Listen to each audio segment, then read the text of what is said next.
Hi lovelies! Welcome to Managing My Money with Rosa. Today I am going to do a budget with me.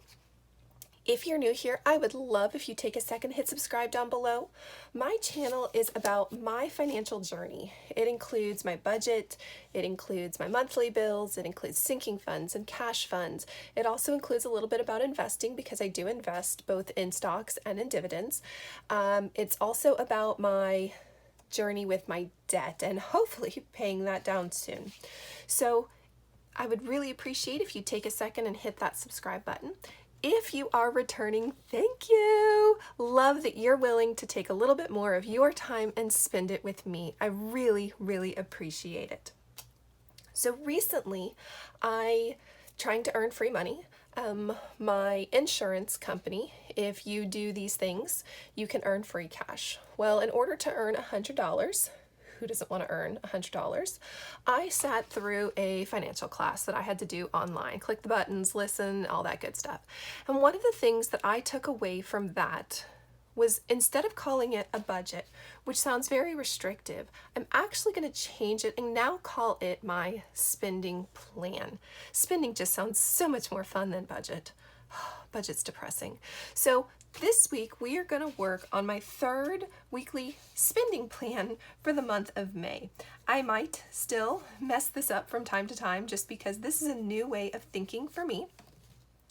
This is my third paycheck for the month of May. So spending plan. I did earn that $100. Yay! Cannot wait to go spend it. I'm actually going to get a gift card and it's going to be grocery money is what it's going to be. So if you have insurance, you might want to check in to see if your insurance provider does something like that, because I know a handful of them do. So back to my spending plan. Sorry about that. I haven't bought into somebody's plan. I'm still figuring out what I do and do not like. I actually just started writing out weekly plans the beginning of the year. I do have all of this inside of an Excel spreadsheet. I love Excel, but I couldn't figure out where my cash was going. And this allowed me to look back and go, oh, these are the things I've done. These are the other things I've done. So it was really nice to be able to have this, and it looks at it just in a different way than my digital version of this does. But I do keep all of this digital just because I like to. So I have not bought into somebody else's plan just because I'm still not really certain where all of this is going. All right, so week 3, spending. So we start with my check, income, my check, and then I, as always, got paid $1,437. Now that is actually about to change. I recently went in trying to not spend money on things, trying to spend money on other things. I've recently changed up a couple of allocations at work, so I can't wait to see that they've all gone through on the end of the month paycheck. So that's my middle check. Now we have a problem because all of a sudden I'm realizing my carryover was only 50 and not what I thought it was. So I'm actually going to have to do a little bit of math. And I'm not going to have as much left over as I thought I did. Oh no. All right, so we're going to put in another 50, which is my carryover from here.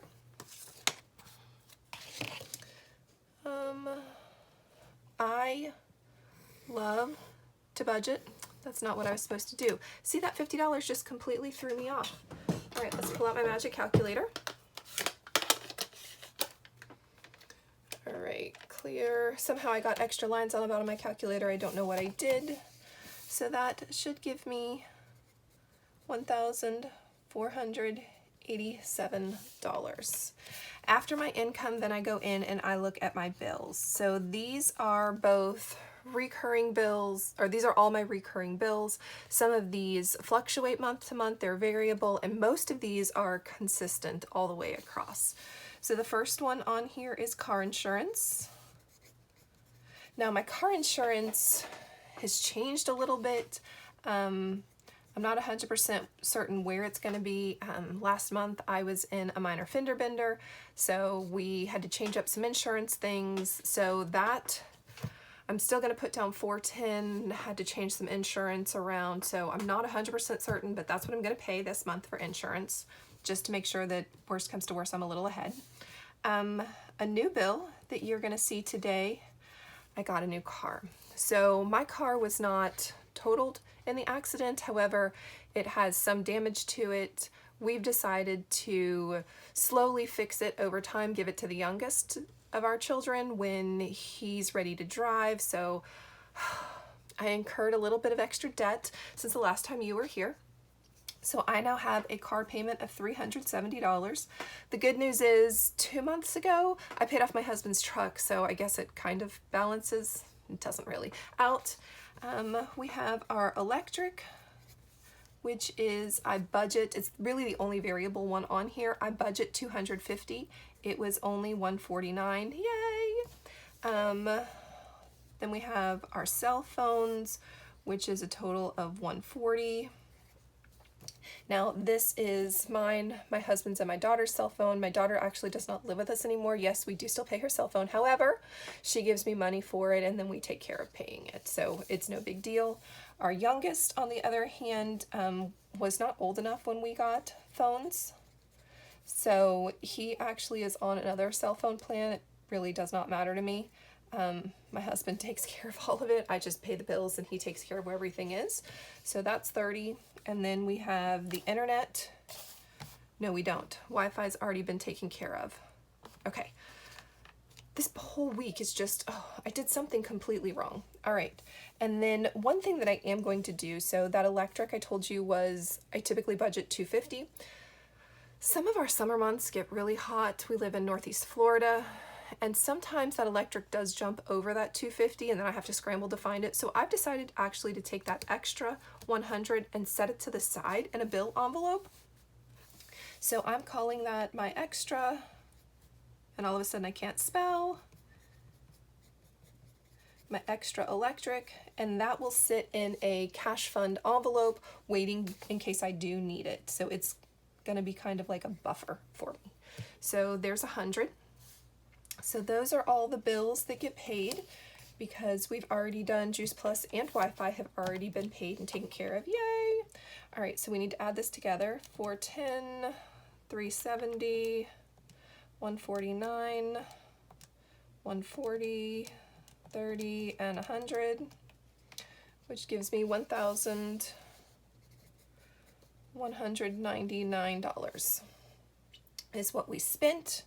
So 1487 minus all of that leaves me with 200.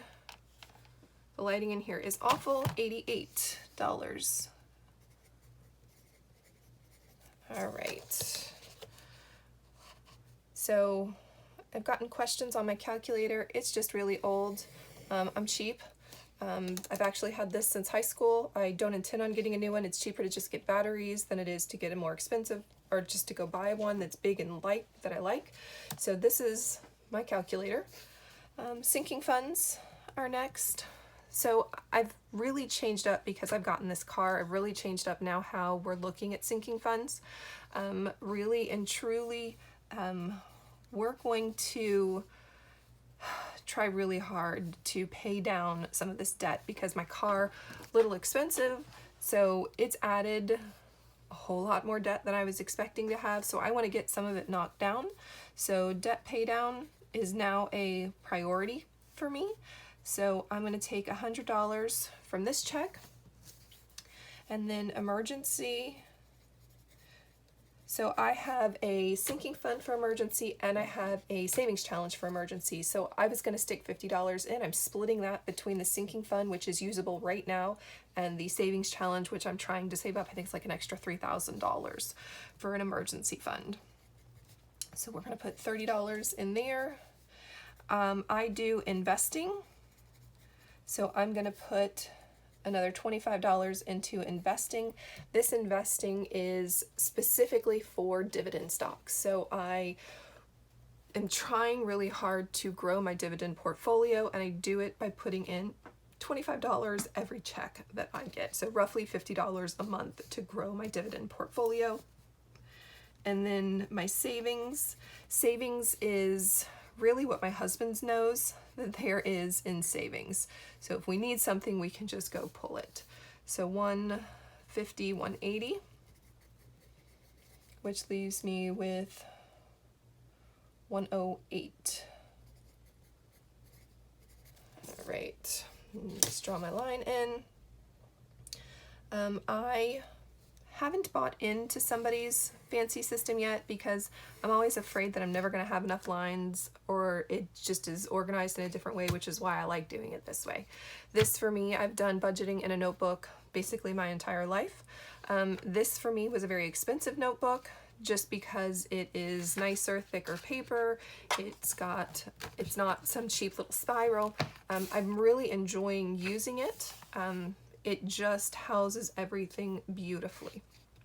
All right, so sinking funds, and then I do have some savings challenges that I'm going to then put some money into. Remember I told you I have an emergency savings challenge, and that's my nickel savings challenge, where I am going to put $20 into it. I didn't spell that right. Spelling's not my thing. It's not. I try. It's not. If I ever spell something wrong, please feel free, put it down in the comments. I'd appreciate that. All right, nickel, 1 month ahead. I am trying to save $2,022 in 2022, and that's going towards my 1 month ahead fund. And that gets $20. And then the other one that is a priority is Christmas. I am trying to save roughly $1,300 for Christmas, and I have a $1 52-week challenge for that.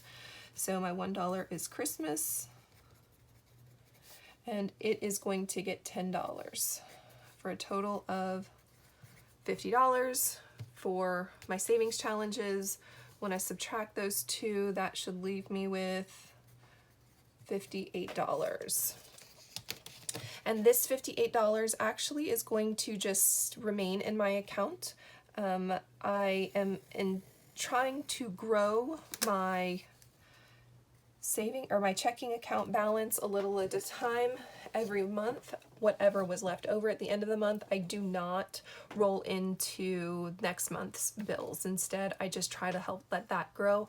Some months it gets spent, some months it doesn't. It just depends. So this is my spending plan for the 3rd week of May. Thank you so much for joining me. I really appreciate it. If you have not already, please take a second, hit that thumbs up button down below. I'd really appreciate it. I hope you have a great day. Bye, guys.